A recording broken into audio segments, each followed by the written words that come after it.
Hello, everyone.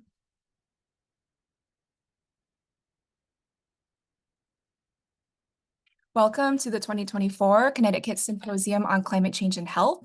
Looks like we have a pretty solid turnout here, and we will get started soon. We're just going to give it another minute.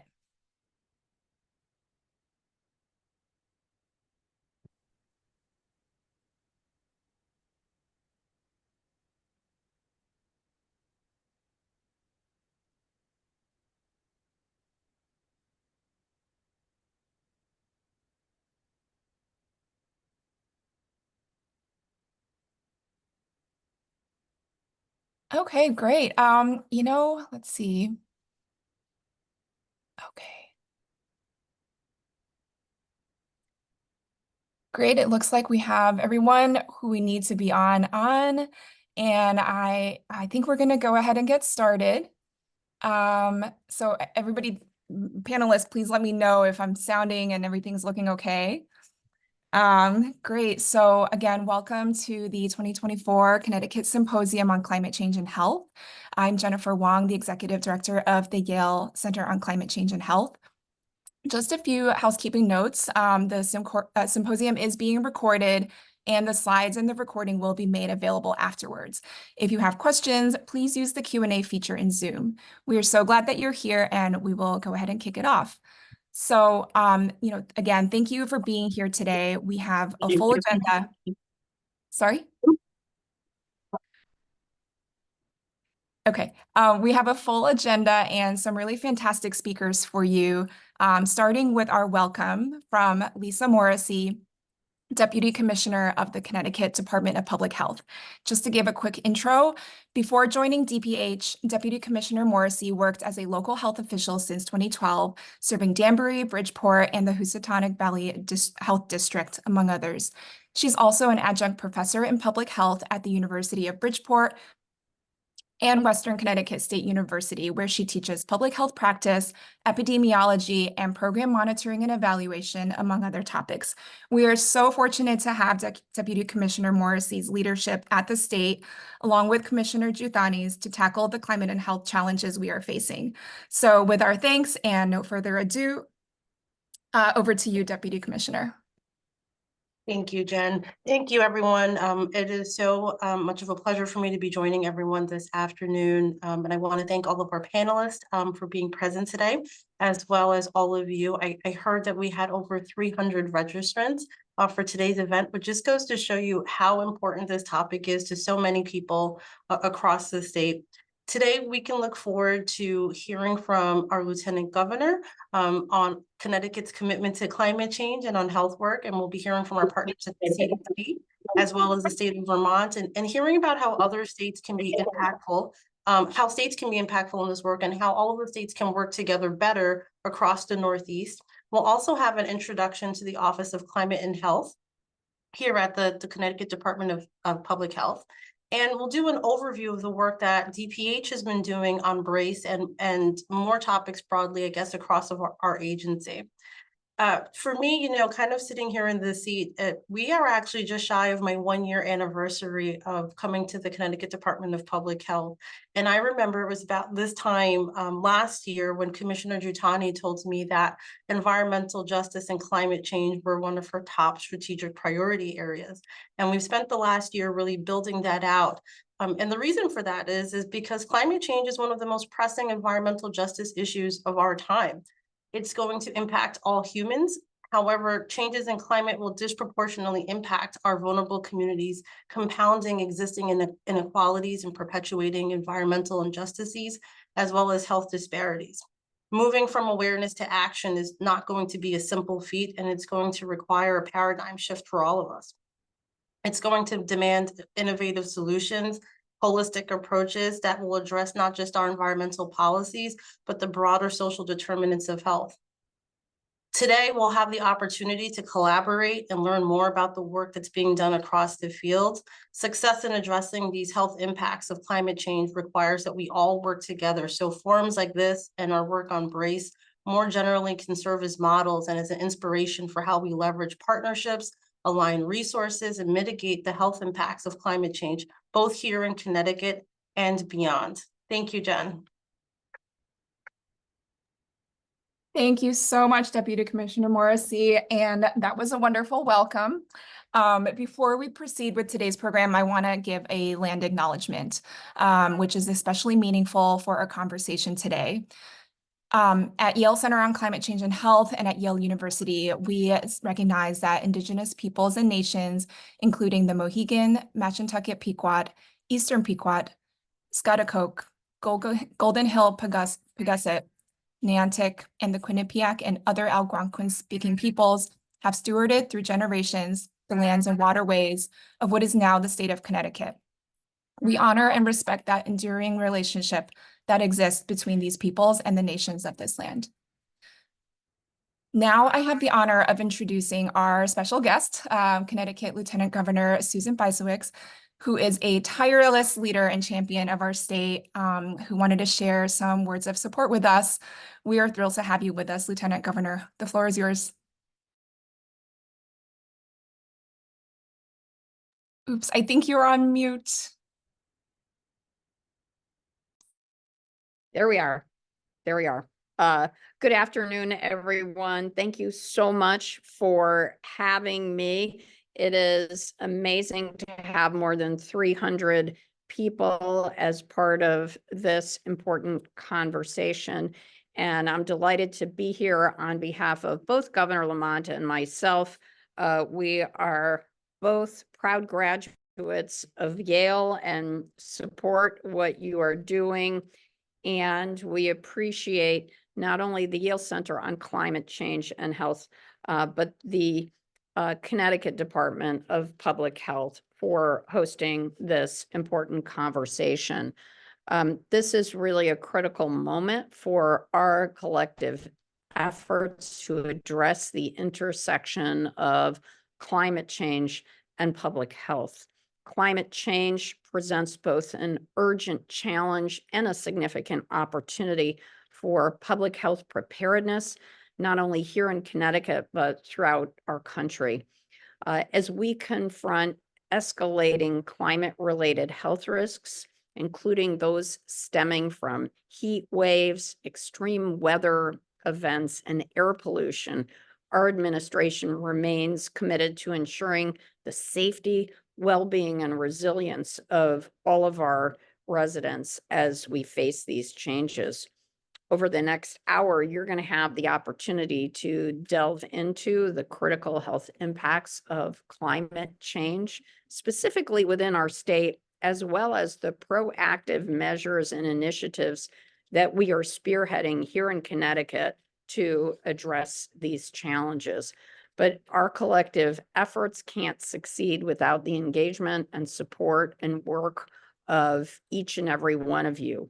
We appreciate your participation and your dedication to the health and well-being of our communities and this incredible opportunity to learn, collaborate, and chart a course toward a healthier future. So thank you so much for having me, and thank you to all of you. Thank you so much, Lieutenant Governor, for your enthusiastic support and making the time to join us today. It really means a lot as we work across the state, across geographic scales, across departments and sectors to keep Connecticut healthy now and into the future.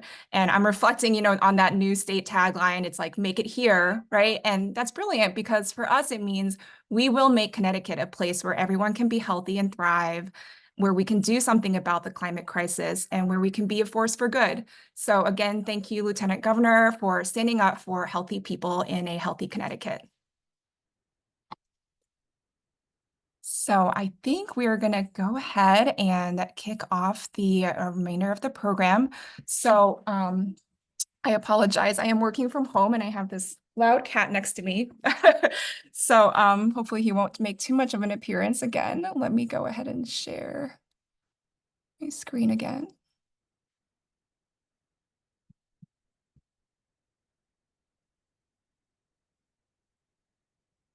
All right, let me know if you guys can see that. And I think we are actually going to start off with you not sitting back, but actually participating in a little poll that we're going to do. So it's just 2 quick questions. How would you describe your role? And what's your current level of awareness of climate and health issues in Connecticut? So you should see that poll pop up on your screen now. And just take a moment to answer. It's just to give us a quick view of who's in the room today, who cared enough about this issue, took the time out to join, and it'll really help, I think, the speakers and all of you to get a sense for what this is all about and who's here today. So everybody is great. We're having about 70%, 72% now. All right, let's give it another few seconds.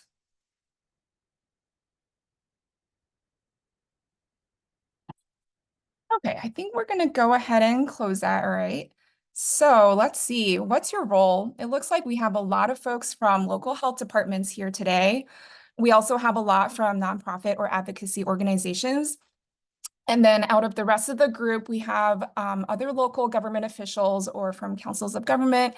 We have folks from Connecticut state agencies. We have students, researchers, and the all-important other. I know that there's a pretty diverse group here, so that's great. And what's your current level of awareness of climate and health issues in Connecticut? It looks like almost 50% of you are kind of middle of the road, right? So medium level of knowledge, and some are low and some are high, and that's great. This is a good mix. I think our program is designed for this kind of mix. So we'll go ahead and get started. Let's see. Did I share the results? Oh, let's share results. Does everyone see that? Okay. All right. So I think we can close that poll. And now I'm going to get into this overview. So this is the overview of a very quick overview of climate change and health challenges and opportunities in the state. I'll just give a quick plug for our center, the Yale Center on Climate Change and Health. I've circled in red kind of how this piece of work fits in with our overall center's activities, which revolve around research, education, and public health practice. And being in the state of Connecticut as a research institution and education institution, we would be remiss not to really be out in the world. And so the opportunity to collaborate with DPH and hopefully all of you in the room today is really exciting for us, and it's really critical and essential for us as a center. So this program on climate change and health in Connecticut is where we do spend a lot of time, and we hope to continue developing this work in collaboration with you all. I'm going to focus this mainly on our 2020 report on climate change and health in Connecticut. So I know this is a few years old, but this is still kind of our reference, and I think a reference for many of you around just this set of indicators. So we have 19 indicators across 4 domains of heat, extreme events, vector-borne diseases, and air quality. And I'll just go over some of those results. And because the climate is changing, we actually do see some changes in some of these indicators, and I would really look forward to trying to attempt to update this in the next couple of years, but I'll go ahead and jump into some of the findings. And before I do that, I also want to point out that in conjunction with this report, we developed a set of issue-specific briefs on those 4 domains, as well as some cross-cutting issues around community-centered resilience and energy justice and health. So these are all available on our website, which is listed there, and again, encourage you to check those out. So our key findings related to temperature, our average annual temperatures have been increasing.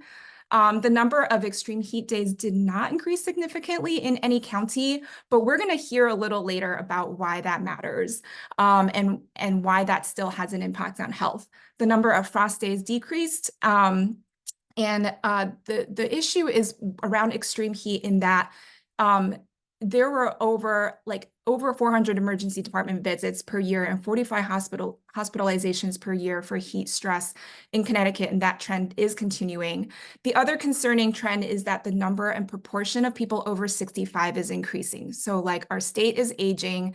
And again, later today, when we get to the sort of scientific sessions, you're going to hear about some really interesting, very recent findings that underscore that concern.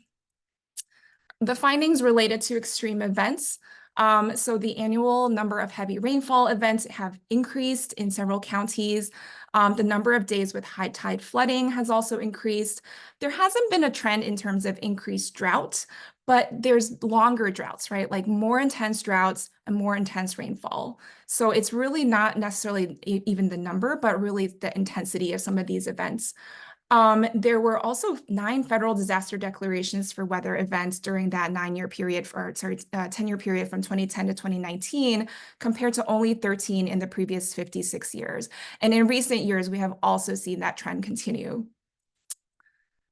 In terms of infectious diseases, what we're finding is, again, you're going to hear from some of our experts on infectious diseases later, but out of the 28 mosquito species found in Connecticut, there's 10 that show trends of increasing abundance. We're also seeing, trends related to West Nile virus infection, Eastern equine encephalitis, Lyme disease. This finding we saw in 2020 was somewhat surprising around Lyme disease, in that the reported cases have declined. And a lot of it is because of awareness and prevention measures. However, there's just, again, increasing tick species, different types of tick-borne illnesses, that we'll be learning about later today as well. Oh, and then I shouldn't forget about the foodborne Vibrio infections. I know some of our local health departments have been really interested in this trend as well. On air quality, we used to get like straight across Fs in the state of the air reports from American Lung Association. That trend has gotten a little bit better, but Fairfield County, for instance, continues to get an F score. It's really tied to our ground level ozone, and that even though the trends have decreased, again, there's so much capacity to do more in order to protect health. The second bullet point is also surprising. Fine particulate matter, it's the number of days in which that has exceeded the safe levels has decreased. However, first of all, EPA just last month lowered the safe level for PM 2.5. And we are now experiencing transboundary, PM 2.5 from wildfire smoke from, Canada last year. That was really quite extreme and a very urgent issue for us, and really across all the other areas where wildfires can happen. So this is definitely an emerging issue that we're going to be keeping our eyes on. And again, I know other folks in the room here have looked at allergy seasons, mold concentration, pollen. So in terms of air quality, we definitely have a lot of work to do. The recommendations that came out of the report are, I won't go ahead and read these, right? So they're like, it's like monitoring, it's investing in the upstream drivers of health, it's building capacity, it's taking climate change into the decision-making processes, and also incorporate public health into decision-making. And so a lot of this is like, let's look at the root causes and let's work across sectors to address this. And that's precisely why we're having this symposium, right? Like we're trying to identify what the conditions and trends are, and we're trying to work together to address this issue. So I think I'm going to leave it at that, and I will go ahead and transition. And I should say that, again, the webinar is recorded. You can please put your questions into the Q&A, and we will have that Q&A session a little later on, around 1:10 or 1:15 or so. So there will be a chance to ask all of your questions.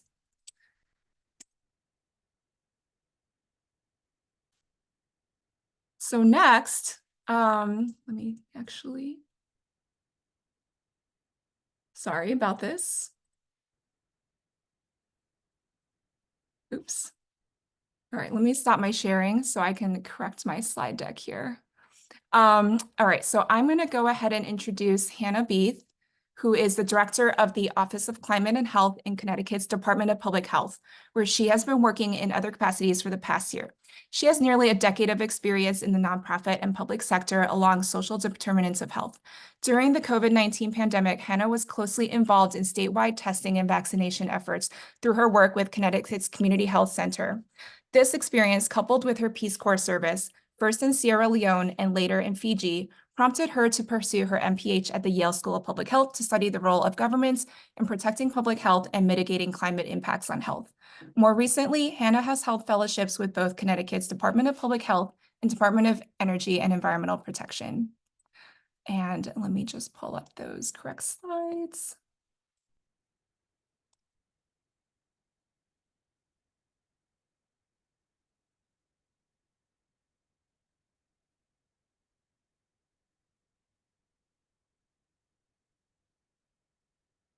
Okay, there we go.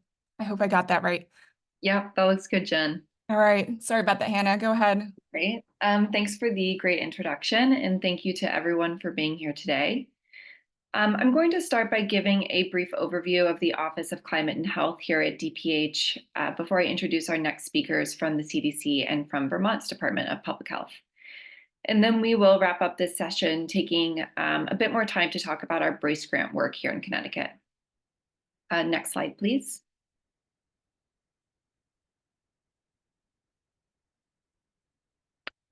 I'm not seeing the slide advance. Should I be? Oh, sorry about that. That's okay. It advanced on my screen. All right, let me try this again. Okay. Oh, I see it now.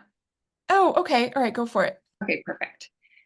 Let's see. So the Office of Climate and Health, or OCH for short, is very newly established. I actually just stepped into this role last week. So in addition to our grant work, we've spent the last few months thinking about our goals for the office and how we fit both within our agency and more broadly within the scope here in Connecticut.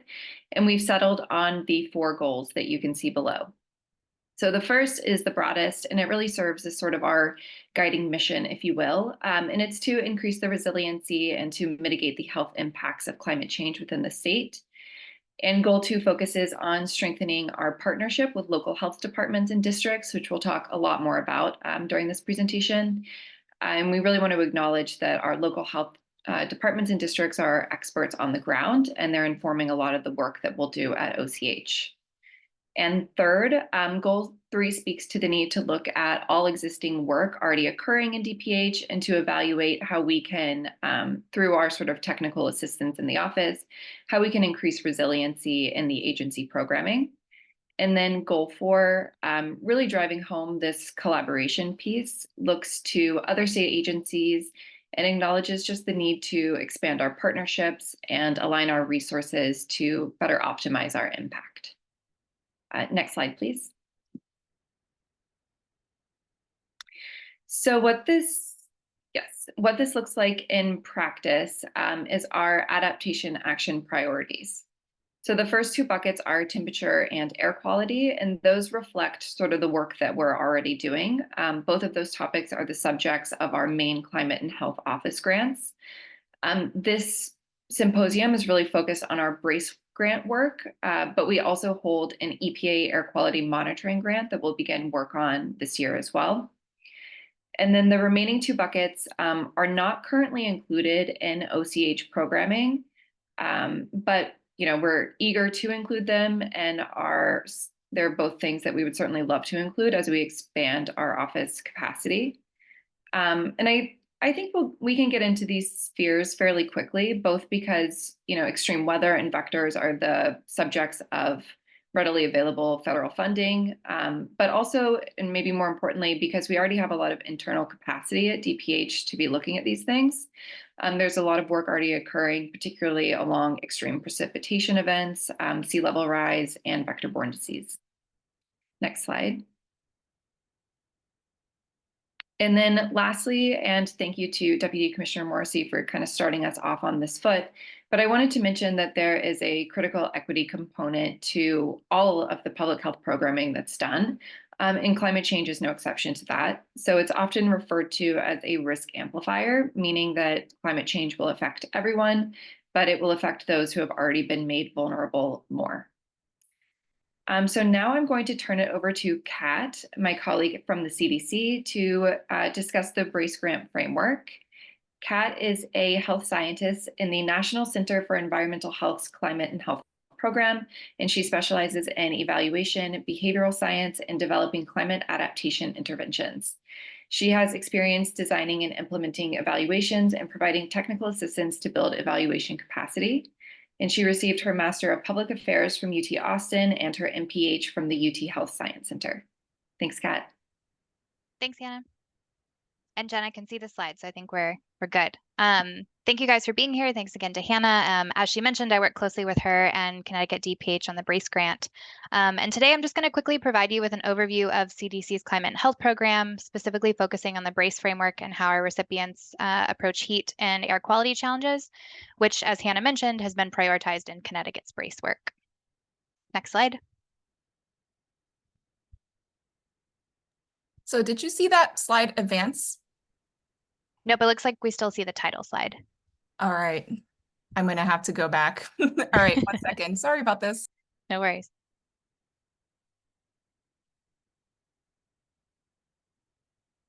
Cool. Yep, now we can see it, Jen.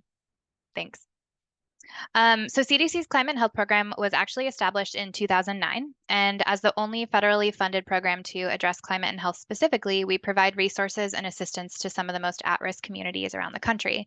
And we do this through 3 core strategies. So building the evidence base, which consists of studying how a changing climate is impacting health, as well as how communities can effectively adapt to it. Expanding capacity of federal, state, local, tribal, and territorial public health practitioners to design and implement resources that assist communities in planning and implementing their adaptation actions.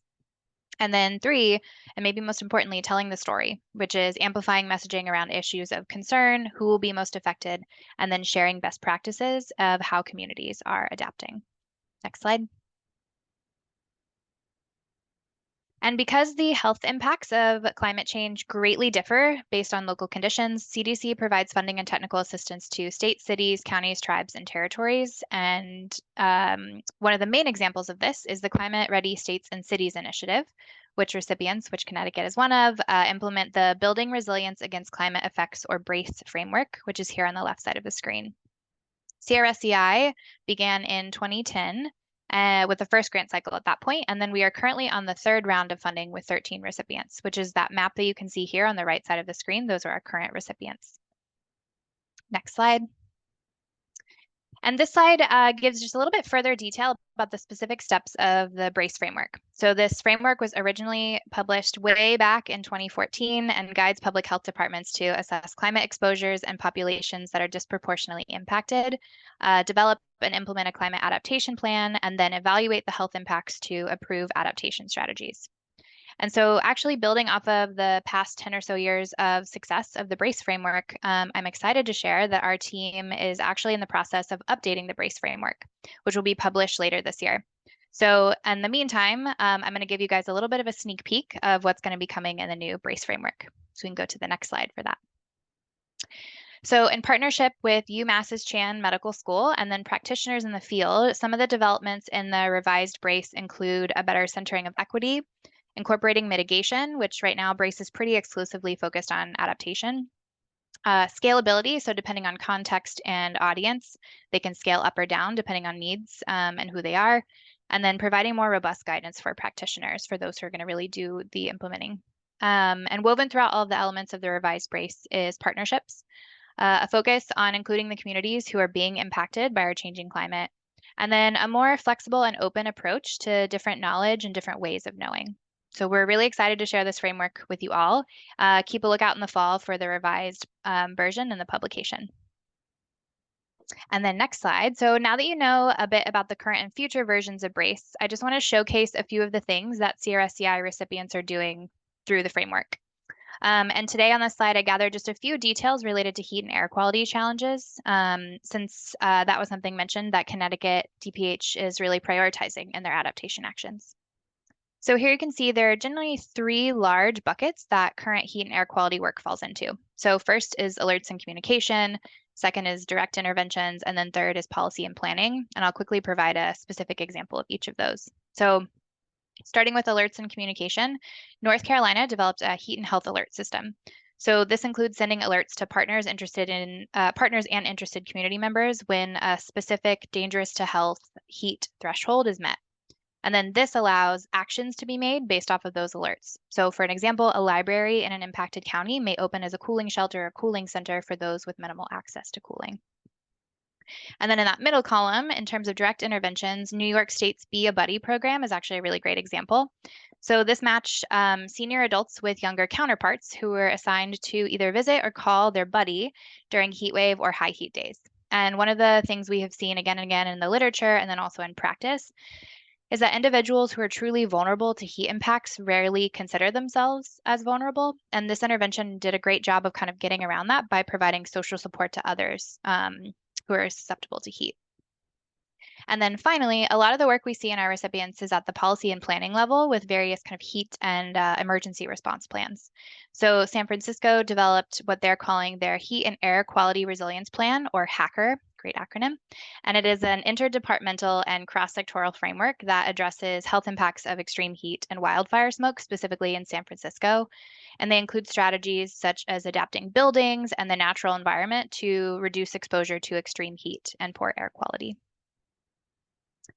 Next slide. So I'm going to wrap up here and hand it over to Jared soon. But then as I do, I just wanted to share some things to keep in mind for folks who are on or with us today online as you and your partners consider your work in this space.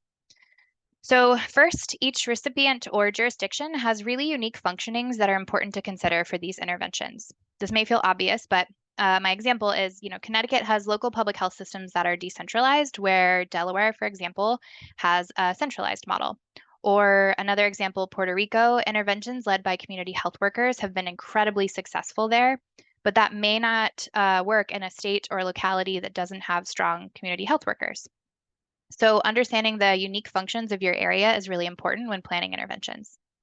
And then second, and probably most obvious, but usually hardest to do, is minimizing reinventing the wheel, right? What else is happening in your agency or organization that you can build off of and partner with rather than starting something from scratch? We want to be strategic and take advantage of things already going on. And then finally, one fact we run into again and again in this intersection of public health and climate, and even was mentioned by Jen earlier, is that public health is often the convener of multiple different partners, the includer of multiple different partners. So for example, I mentioned San Francisco's HACR plan. It's a collaboration between the Department of Public Health, their City Office of Resilience and Capital Planning, Department of Emergency Management, and then a group called Climate SF. So rarely is public health doing something alone. So it's really important to be able to prioritize, build, and invest in those relationships with others, as that will help your work go a really long way. And next slide, I'll just plug that the Climate and Health Program has multiple online resources that might be useful to this audience. So some of those things include the BRACE technical reports, guidebooks addressing specific hazards, social media toolkits, and many other things. And then we are also available to support non-recipients in discussing climate and health adaptations in your jurisdiction. So a host of resources exist there. And my next slide is my wrap-up slide. So just want to thank you for the time, and I'll be here for the Q&A. My email is on the screen if you want to reach out. Great. Thank you so much, Kat. I'm going to introduce Jared now, who's joining us from Vermont's Department of Public Health. Jared has managed the Climate and Health Program there since 2015. He collaborates with state, regional, local, and non-governmental partners to increase preparedness for climate-related health impacts in the state. He also works to promote the health co-benefits of many climate change mitigation strategies. Previously, Jared worked for over 10 years in the private and academic sectors to support healthy community design through transportation and land use planning, tool development, and community guidance. So over to you, Jared. Thank you so much, Hannah, and thanks everyone for joining today. It's a pleasure to talk to you all, and I think you'll see a lot of overlap, similarities between comments already given and our experience to date in Vermont. I wanted to kind of walk you through a little bit of our history and evolution of the program, the Climate and Health Program in Vermont. We've been funded through the CDC grant program Kat just described since 2012. And talk a little bit about some of the key areas that we focus, some activities that we've been working on, and some lessons learned along the way. Next slide, please.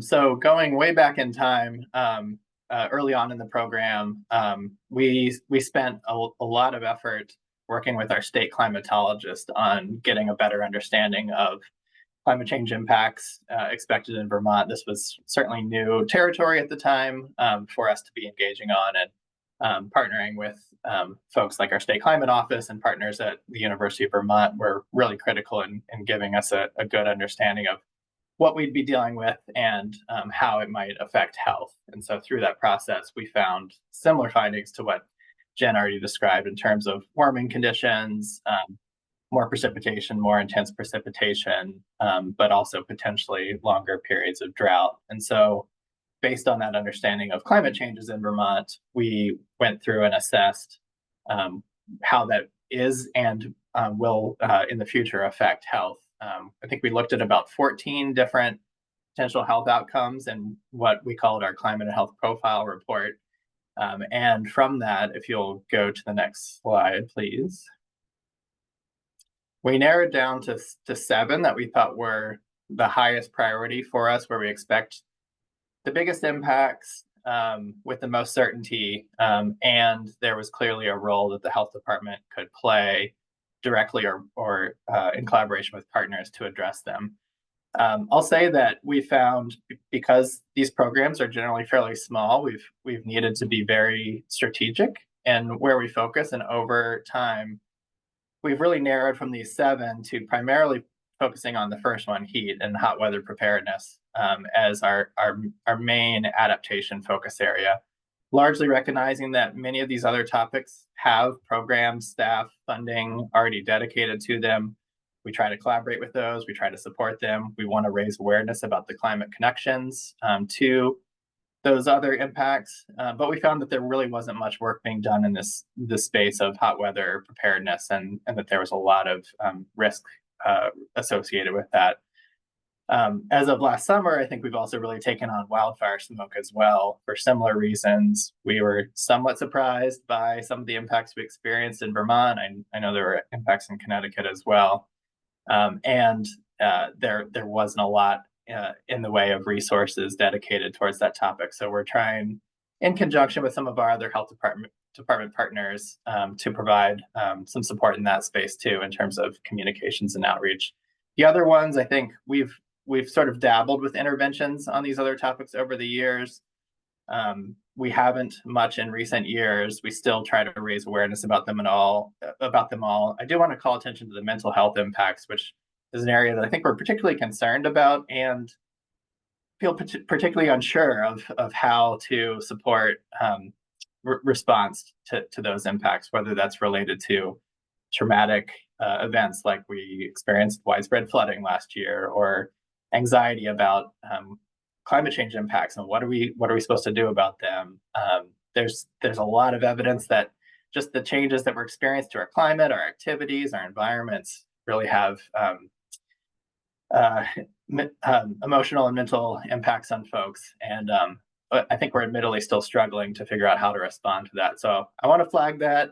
If anybody out there in the audience has ideas of how to support that topic, we'd love to connect. Next slide, please.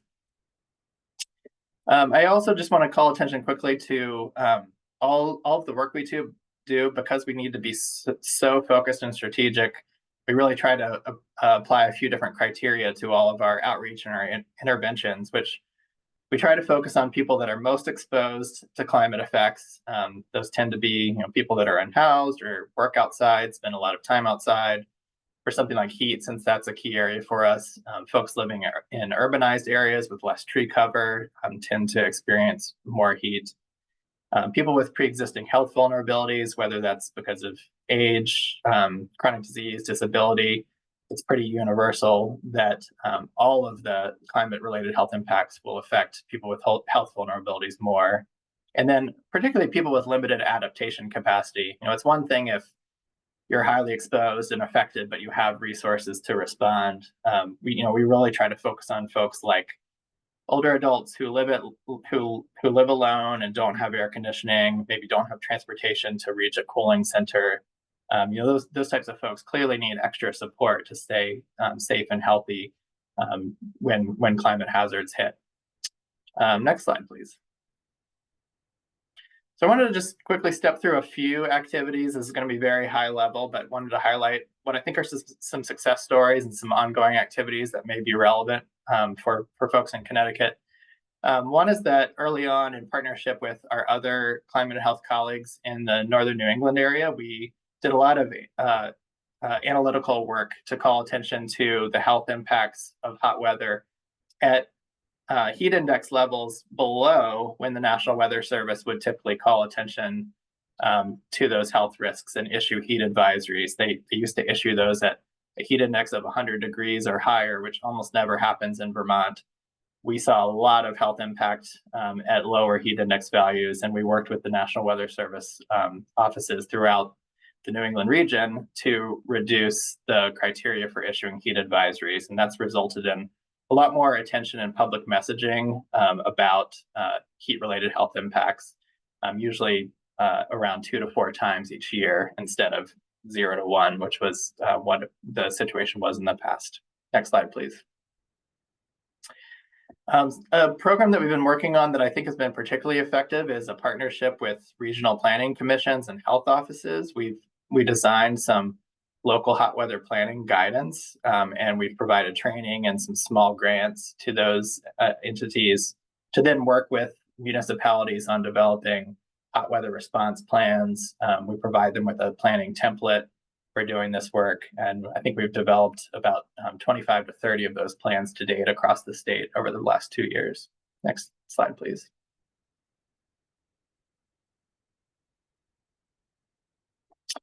We also launched in 2022 a Vermont cooling sites map. This is a map of everything from libraries with air conditioning to emergency shelters that could open during a heat wave to beaches and pools that the public can access, to raise more awareness of these facilities, to encourage communities to get on the map and promote these facilities and be prepared to operate them. We've also found that by having this map, our website visits to our heat safety webpage have gone up about 5 times from what they were previously. So it's been very successful, at the very least, as a gimmick to draw people into our website and learn about our other heat safety resources. Next slide, please. Also just want to call attention to communications as being one of the most important functions that we serve. We developed this hot weather safety outreach toolkit, which is meant to support our community partners in communicating about hot weather risks. And we do collect evidence and see a lot of use of the messages from this toolkit used on message boards, social media, and other ways throughout the state. So we can really increase our impact by supporting our local partners with communications. Next slide, please. I mentioned wildfire smoke. I just wanted to call attention here that we're working hard to respond to wildfire smoke in terms of communications and partnership with our state environmental conservation folks that oversee air quality monitoring and alerting to be better prepared to respond. I did just want to give a big shout out and thank you to the Yale Center for our partnership over the last few years. We had an intern through the Yale Center program from Yale last summer that supported development of this specific communication product you see up on screen. So very thankful for that support. We have a lot more work to do in this space and are hoping to make a lot more progress before we expect wildfire smoke to come again this summer. Then last slide I'll just mention, because a lot of the work that we do focuses on responding to preventing bad things, we also have always made a point of trying to focus too on the health benefits that can be achieved through climate action, whether that's health promotion or increased climate resilience. There's a lot of work going on out there, from urban tree planting to home weatherization to transportation strategies, where there's a lot of health benefit that can be gained at the same time as we're hopefully reducing greenhouse gas emissions. So we particularly are engaged on some home weatherization projects right now that are focusing on supporting kids with poorly controlled asthma to improve energy efficiency, reduce asthma triggers, and improve climate resilience in those homes. And Jen, you can stop there, and I can pass it on. Thank you. Thanks so much, Jared. It was great to hear not only from a regional partner, but also somebody who has been doing this work at the state level for such a long time. Some great things that I've jotted down that I want to talk to you about later. Okay, so let's see. Now we're going to delve into our work on the BRACE grant here in Connecticut. Starting very high level, we've been awarded $300,000 a year for 5 years from the CDC. And there have definitely been some stops and starts due to staff turnover, but we are in year 3 now. And as you'll see, we're making up for lost time. We are splitting the BRACE grant essentially in terms of work, 50-50 with the Yale Center on Climate Change and Health. So there are 2 main activities, one of which is led by DPH and my office there, and the other which is led by the Yale Center on Climate Change and Health. And then I've included our objectives from the BRACE grant narrative, but the main takeaways here are just that the grant allows us to spend some time researching best practices for adaptation activities, then putting those into action, and of course, building capacity through both personnel and partnerships. Next slide, please. And then over the past few months, we've been really busy working on hitting the following milestones, which I'll share more about in detail as we move through the slides. The first one is the Climate Impact Compendium that was completed and uploaded for usage. We have also convened our Climate and Health Equity Coalition. We're in the process of analyzing a survey completed by local health directors on climate change concerns. And then lastly, the request for applications went out this week to local health departments and districts who can then apply to work directly with Yale as the lead to create heat and air quality response plans. Next slide, please. So diving into the compendium is a compilation of climate and health resources. It's meant to create a sort of enduring resource guide housed within DPH, but is available to whomever is accessing it. And I can see Alex dropped the link in the chat below, so feel free to take a look at that. Next slide, please. And then the Climate and Health Equity Coalition that I mentioned we convened back in January. It's an important evaluation tool for us and an important way to seek collaboration. It's made up of folks from really all over the state, from healthcare providers to public health professionals, various advocates, subject matter experts from our academic partners, and folks from DPH and then other agencies, particularly DEEP. And happy to see some coalition members on here as I was scrolling through the participation list. So thanks for being here today. And we've asked those members to provide technical and strategic advice to us on really all of our adaptation activities. And a great example of how that sort of works in reality is that we've asked them to review the compendium that you just saw, to look for knowledge gaps and to just really evaluate maybe there wasn't as much emphasis put on things that weren't a priority 2 or 3 years ago when this was first created. And then we can work to correct that during the rest of our BRACE grant period. Next slide, please. Let's see, so in addition to asking the coalition to review the compendium, we'll also be asking them to review our local health director survey results that will be turning into a training guide for local health departments and districts. So the curriculum is based on the survey that I mentioned a few slides back. And I pulled a few stats here that I thought would be both interesting and relevant to the folks who have joined. So first of all, we had an almost 50% response rate from local health directors, which was fantastic. And thank you, of course, to our local health directors who might be on as well. And what we learned from you all is that local health departments and districts are very concerned about climate change in their communities. 92% of the directors agreed that it's already impacting their communities. 80% agreed that their local health department should play a role in addressing climate change. And then on the other hand, less than 30% of directors felt that they had the internal expertise to address climate change. And perhaps unsurprisingly to those of us that have worked at the local level, only 4% of directors felt that they actually had the capacity to address climate change at the local community level.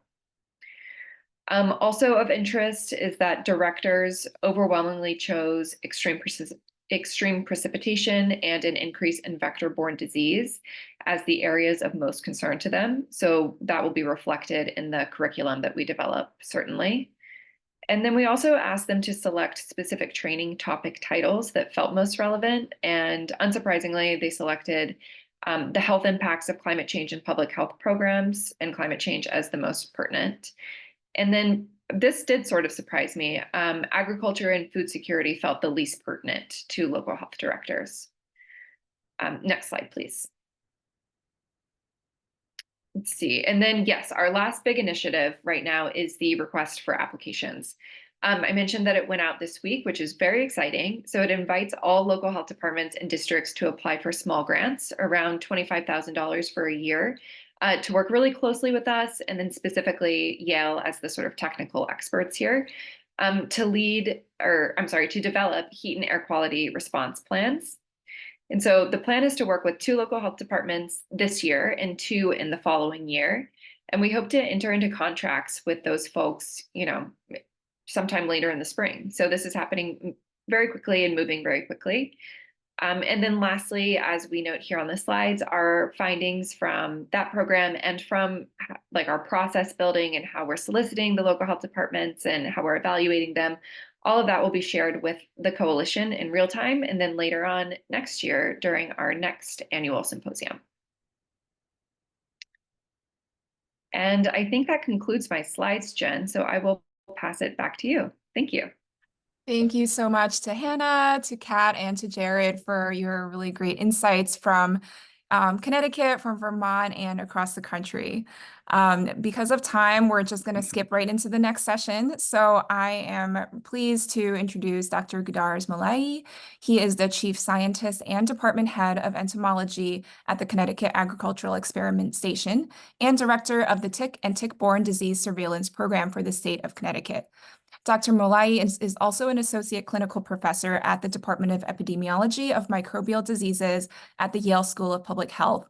He was also the lead for vector-borne diseases subcommittee for the Connecticut Governor's Council on Climate Change Public Health and Safety Working Group. Dr. Molaei's bio has a lot of accolades, and I am not going to be able to say it all right now in the interest of time. So I'll go ahead and pass the ball over to Dr. Molaei, who will be sharing his presentation. And I think you're going to be sharing your screen, but let me know if you have any issues with that.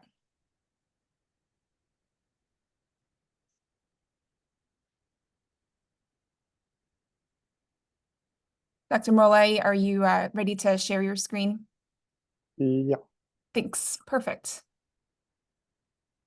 Looks great. Great. Good afternoon, everyone. Thank you, Jen, for the introduction and for the opportunity. By way of introduction, as most of you acknowledge, the number of vector-borne diseases has increased in the past few decades. For instance, between 2004 and 2016, these numbers has increased from 27,000 to 96,000. Transmission of vector-borne diseases occur when populations of vectors, pathogens, and hosts interact at this environmentally conducive situation called nidus of pathogen transmission. The status of vector-borne diseases is influenced by a number of factors, including land use, water storage and irrigation, industrial and agricultural chemical pollution, trade and human movement, invasive mosquitoes, ticks and pathogens, urbanization associated with poverty, atmospheric composition, climate change, and climate variability. Climate change may affect the incidence of vector-borne diseases through its effect on 4 principal characteristics: They include geographic and temporal distribution of vectors, population density, prevalence of infection by zoonotic pathogens, and pathogen load. And due to time constraint, I won't be able to discuss these further. In order to deal with some of the impact of climate change on vector-borne diseases, our institution has 3 important surveillance programs in place. The first one is mosquito and arbovirus surveillance program. It consists of 107 trap sites around the state to monitor mosquito populations and arboviruses such as West Nile and Eastern equine encephalitis virus. Active tick and tick-borne disease surveillance program. It consists of 40 trap sites around the states to monitor principally the population of black-legged tick, as well as other tick species that are active throughout our state. And finally, passive tick and tick-borne disease surveillance program. This is the longest serving program in our state, and I am confident that most of you are familiar because you submit the ticks through our program. We receive up to 6,000 ticks annually. We also conduct surveillance as a result of this program to investigate the population frequency, dynamics of activity, and interactions between native and invasive tick species. As we have raised awareness in the past several years, we are dealing in our state with populations of invasive tick species, including Lone Star, Coast, and Asian longhorn ticks. This is coupled with a pervasive population of native tick species, Ixodes scapularis, that all these ticks are challenges of public health and veterinary concern. Analysis of our long-term surveillance data indicates that the population of black-legged tick, American dog tick, and Lone Star tick have increased substantially in our state during the past decade or so. However, we have seen a steady increase in the population of Lone Star tick, particularly in the coastal region in Fairfield County and recently New Haven County.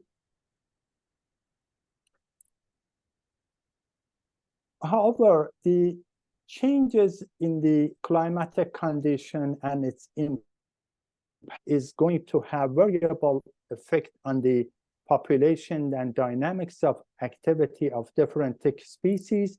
For instance, we looked at our tick submission through our program at the passive tick surveillance. We found that climate change, because of the pervasive and long-term population of black-legged tick, has little effect on this tick species. However, it does appear that the increases in the population of Lone Star tick is closely related to the climate change and climatic condition.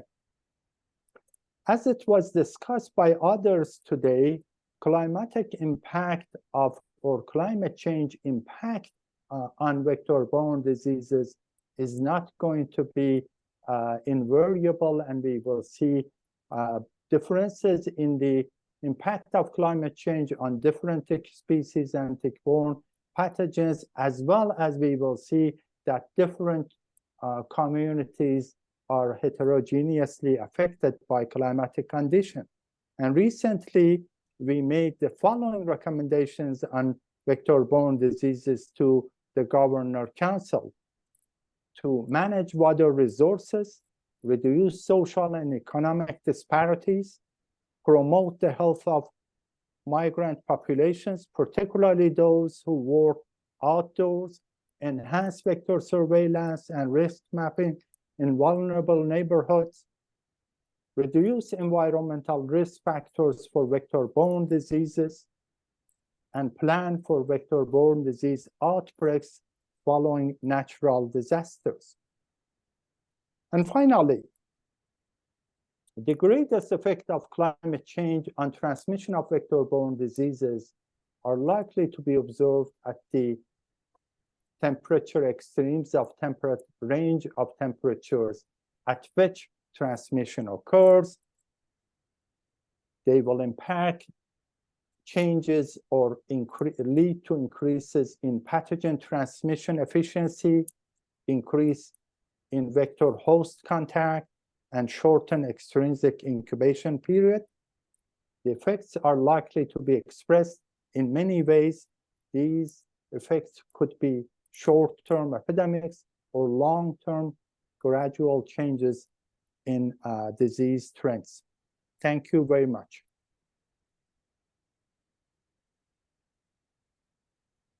Thank you so much, Dr. Molaei. It was really insightful, and this is, I know, a very interesting and complex and evolving area of research. And I know that the Ag Station has done so much and continues to work even with our students here at Yale and across the state. So really exciting to have you and to hear your insights as well.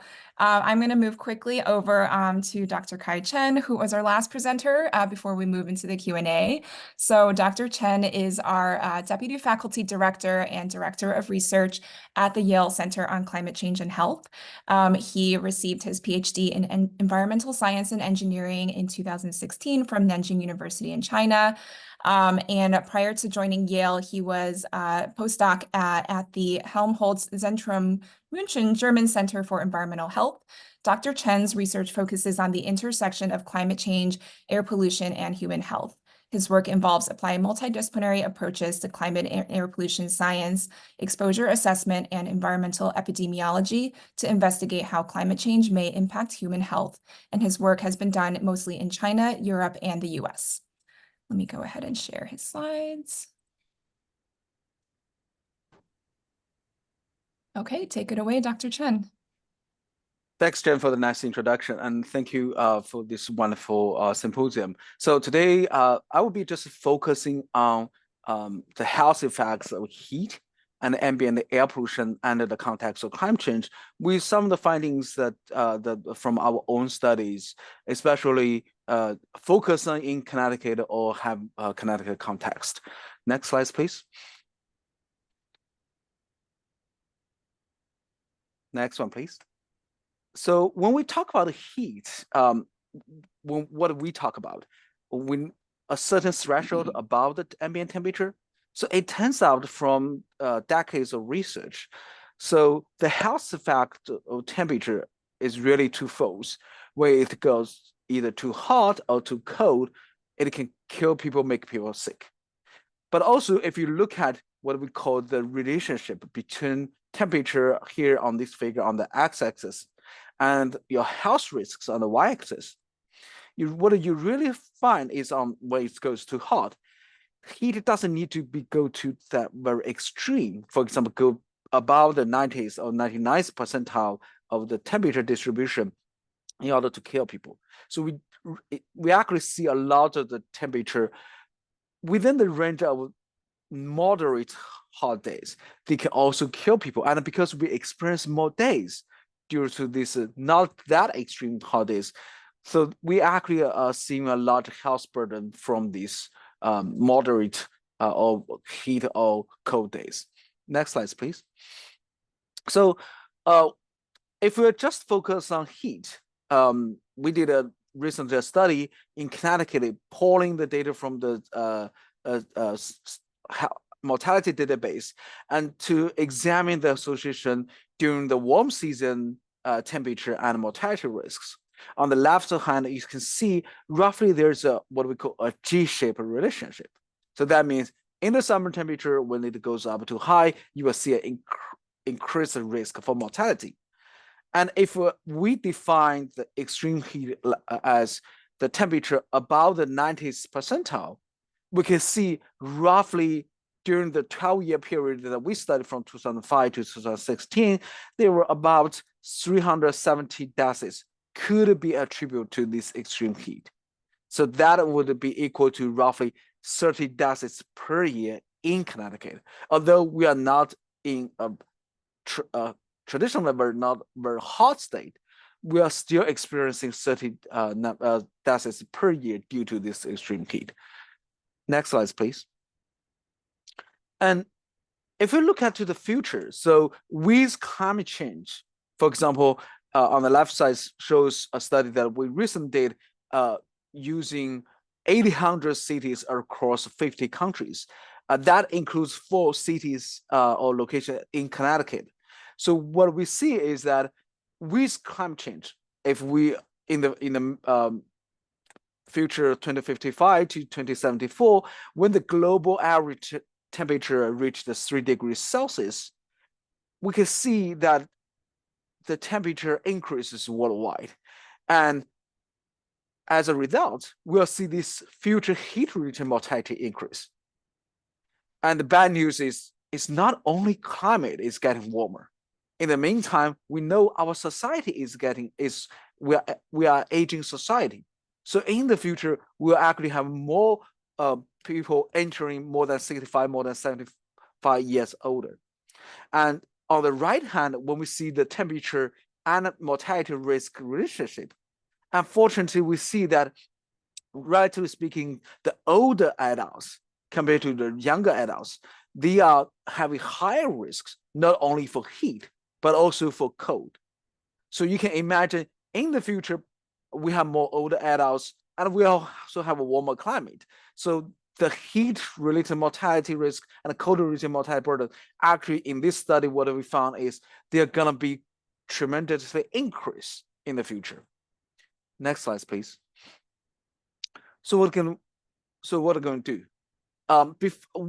When we want to put some effective interventions to reduce heat, we first need to find out which communities are more vulnerable to heat. So here we conduct a study, actually construct such a heat vulnerability index.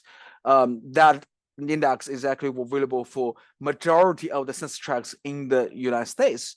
So if we just focus on Connecticut, here you can see the reddish neighborhoods are more vulnerable to heat. So for example, in New Haven, where the Yale School Public Health located, unfortunately, these neighborhoods also have a high vulnerability to heat.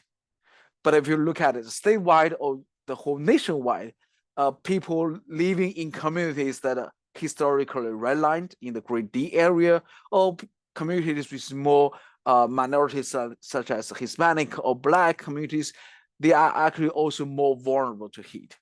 So we are indeed looking at an issue that is first of all, impacting all of us, but also impacting us in a different way. So we do see these residential and regional ethnic disparities.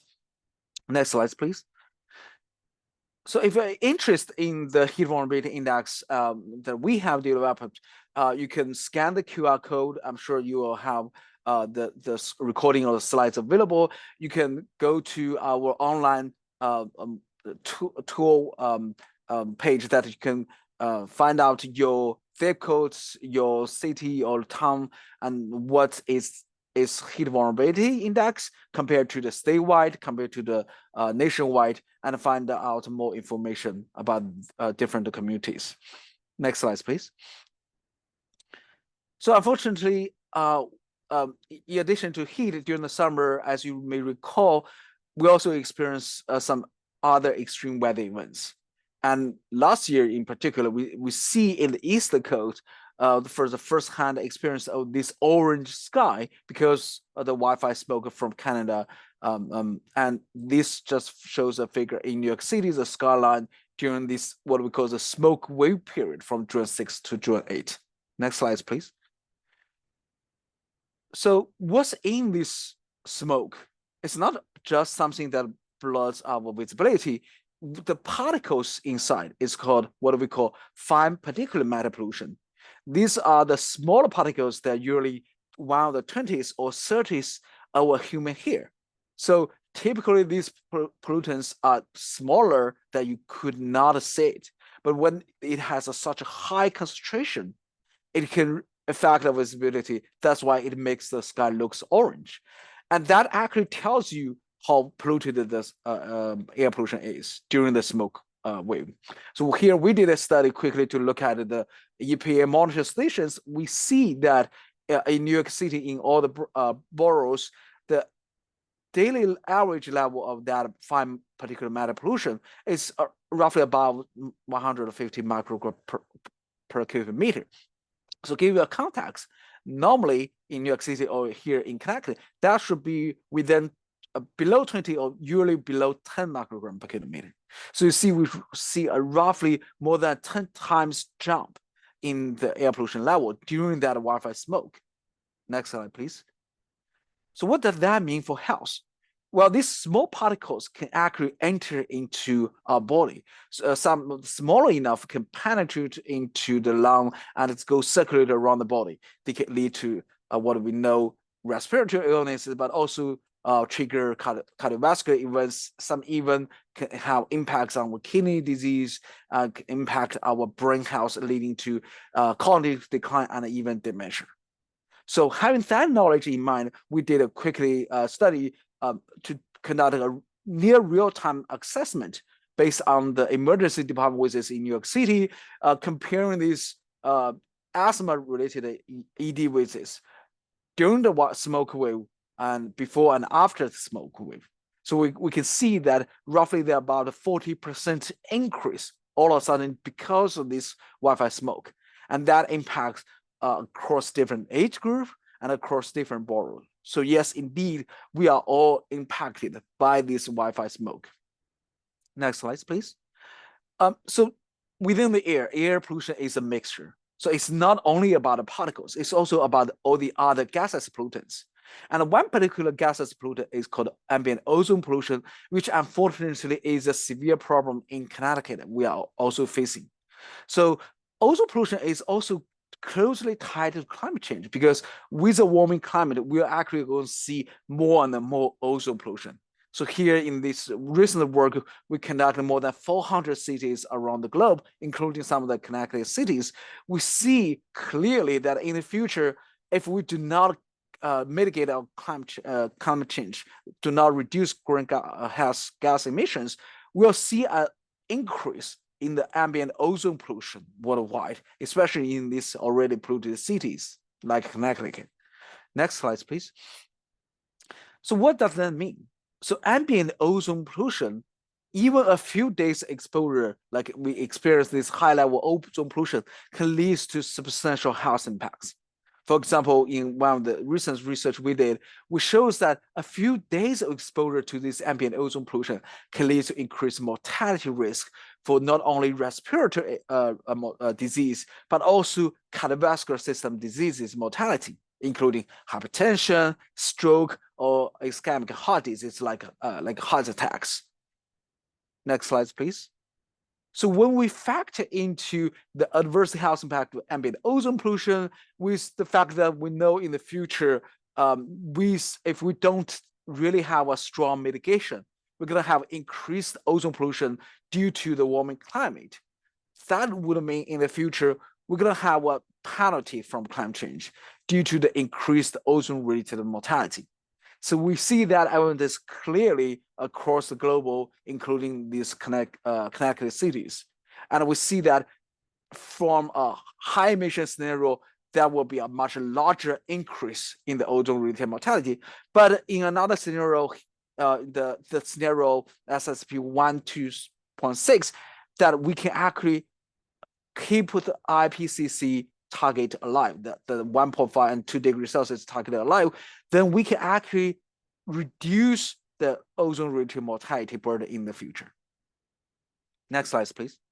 So with that, I want to thank you all for listening. And these are the two examples illustrating the health impact of climate change. But nevertheless, these are not the only impacts. We have, I think you have heard in the previous talks, there are more impacts from climate change on human health in Connecticut. And I'm happy to answer any questions later. Thank you. Thank you so much, Dr. Chen. That was really exciting, disturbing some findings from your recent work. And again, knowledge is power, but it's also an impetus for us to take action. I recognize that we are now 15 minutes from the end, and we definitely have some excellent questions here in the chat today. I also want to acknowledge that in the registration, many people had questions. We actually had just dozens of questions submitted. So we are not going to get to all of them, and we're going to focus on the ones that have been submitted here today. I'm going to actually start, I think, with Dr. Chen. So we have a question that's around, thinking about energy efficiency and some of the issues that you just discussed in terms of air quality. Your focus was on outdoor air quality. And the question from Edith Pastana was, considering, how do you take into account indoor air quality? I think when, looking at risk of vulnerable populations, particularly considering indoor asthma triggers. Some homes do not have adequate ventilation or air conditioners. Can you address that? Yeah, thanks. This is a wonderful question. So yes, indeed, when we think about indoor and outdoor air pollution, they have complex relationships. But oftentimes we see when outdoor air pollution increases, you also have indoor air pollution increases. But on the other hand, we have a lot of unique indoor pollution sources. Like if we have the gas stalls, they will actually generate more particles and more gases pollutant, the one is called nitrogen dioxide. Unfortunately, that leads to both particles and nitrogen dioxide lead to increased asthma incidences.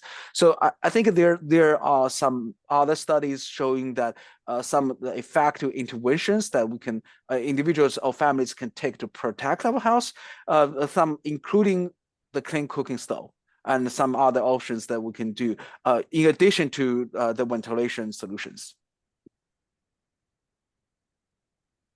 Great, thank you so much. Hope that answered the question, but there's clearly more to be done there. I think I'm going to throw the next question over to Hannah, or anyone who might want to jump in.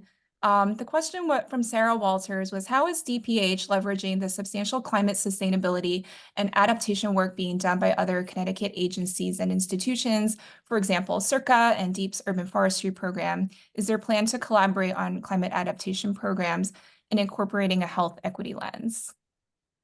That's a good question, Sarah, and I'm glad you're here today. I think DPH is sort of the new kids on the block a bit when it comes to climate work in Connecticut. At the same time, though, we have a lot of internal expertise, particularly folks that have been working in air quality for a really long time, working in toxicology for a really long time, vector-borne disease, all of those types of things. So I guess the way I would answer this is that yes, there's absolutely a desire to and a need to, in terms of limited resources and capacity, to collaborate across agencies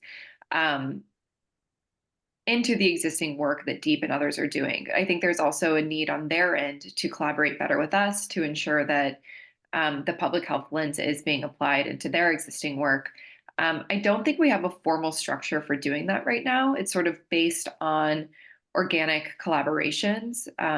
As you'll probably recall, there are a lot of organizations and sort of like cross-cutting coalitions that people at DPH do sit on, myself included now. So I think seeing how we can take those conversations that are occurring in those groups and existing coalitions and sort of make sure that we operationalize those conversations will be important going forward. I would like to see there be a more formal collaboration in terms of, what's in DPH's purview, what's in DEEP's purview, and should the sort of theory be compounding each other's work, or should it be sort of delineating into our areas of expertise? So I hope to see more of that going forward, but thanks for submitting your question. I hope I targeted exactly what you wanted. And maybe Jen, sorry to do this. No, Jared, go for it. have additional insight into that as somebody who has been doing this for much longer. Sure. Yeah, thanks. That's a great question. I think this is something that we have made some proactive effort, particularly in the early years of the program when we were just getting started and trying to find traction on certain activities. And so it was a particular focus for us to reach out to partners like these and just have conversations about what are you working on? What are we working on? How can we collaborate?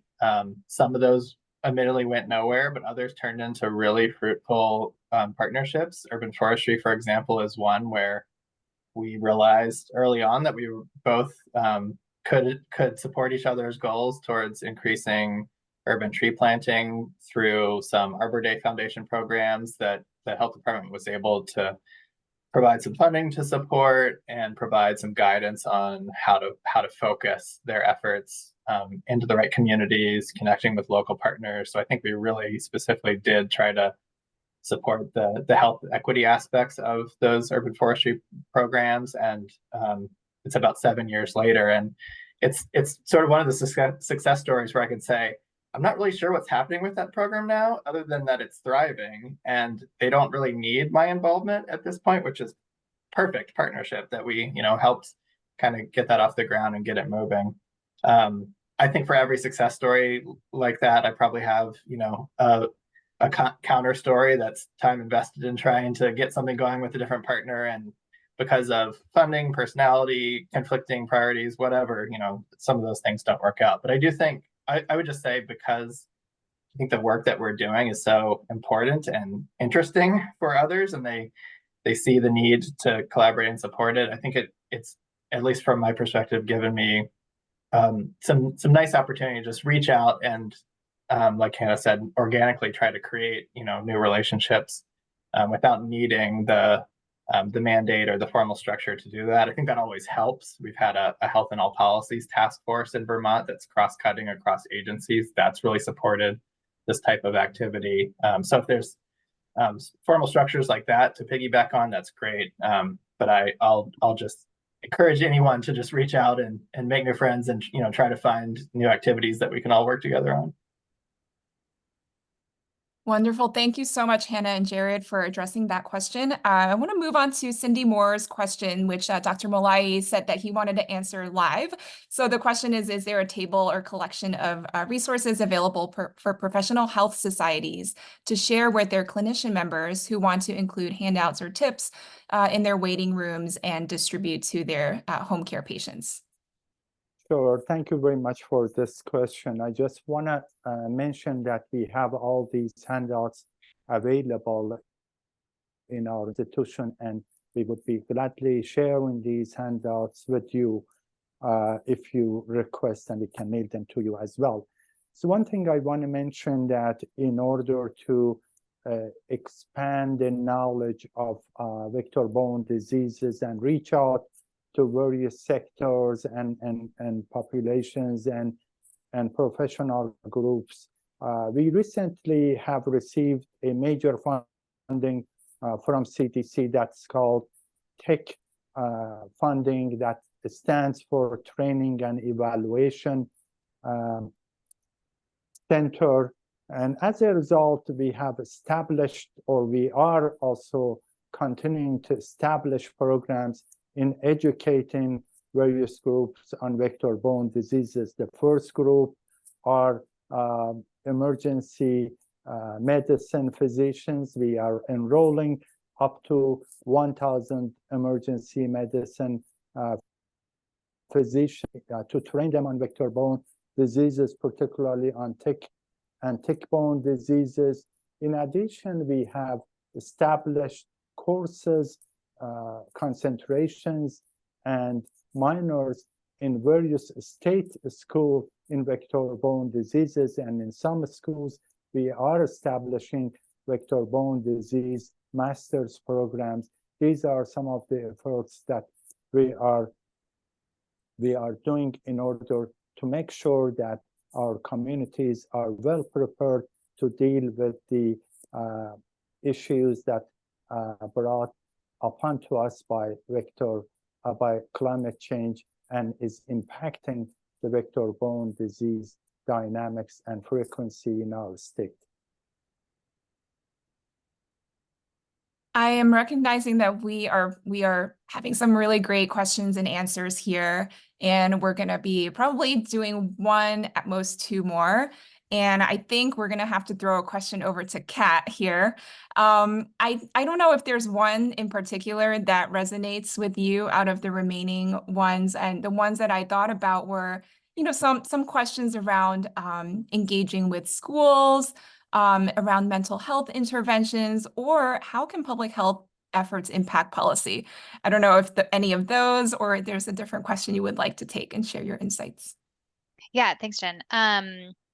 I love the policy question. I just think given that we have like 30 seconds, I'm going to set that one aside. It's very important. Do not get me wrong. I just don't have the time or soapbox for it.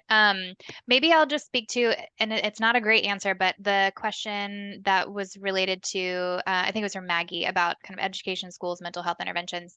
Really kind of what Jared said and plugged is what we're hearing from all of our recipients and really practitioners in the field is we really recognize the importance and intensity of the mental health impacts of our changing climate in a variety of formats and in a variety of actors or people, right? So anywhere from children growing up right now to us who are working in this field to, your everyday person living their life.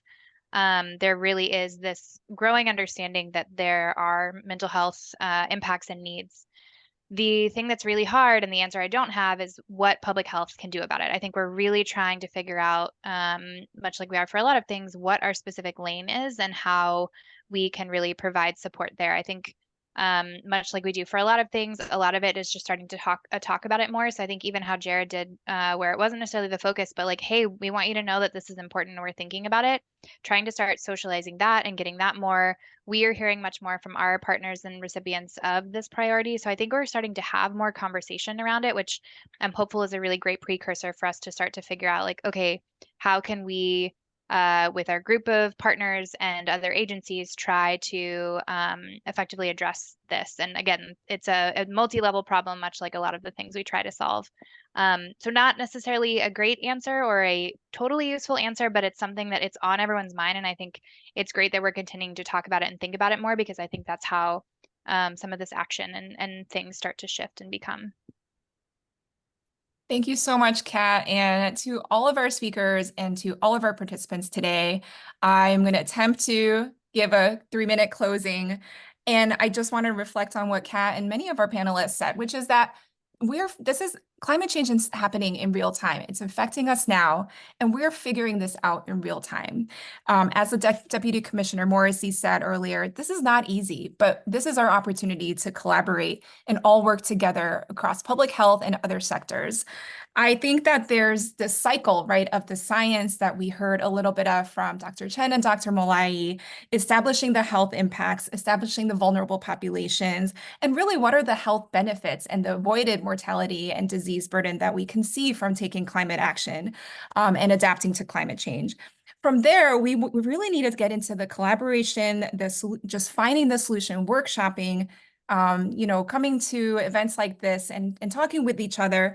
And outward communication, I think we're all probably in a little bit of a bubble in terms of having some level of awareness and interest in this topic, but maybe the broader public also need to, we need to keep talking about how climate change is affecting us here and now and is affecting our health. From there, there's so many opportunities for action, whether it's in laws and policies, or it's in procedures and action plans that take place at various levels of government and in the nonprofit and private sectors. And we really all have a role. And so that kind of gets into the opportunities for training, our next generation of students, our current clinicians, and really across the workforce. So again, reflecting on Lieutenant Governor Bysiewicz's remarks earlier, this is an urgent challenge and a significant opportunity for us to ensure the safety, well-being, and resilience of our people, of our state, of really our planet. And with that, we'll just close the symposium with, again, thank you to everyone for participating. And we will reach out with a short survey for the post-event survey via Zoom, and we'll be posting the slides and the recording. So thank you again, everyone, and have a great afternoon. Thank you. Thanks. Take care. Thank you. Bye. Thanks, Cal. Bye.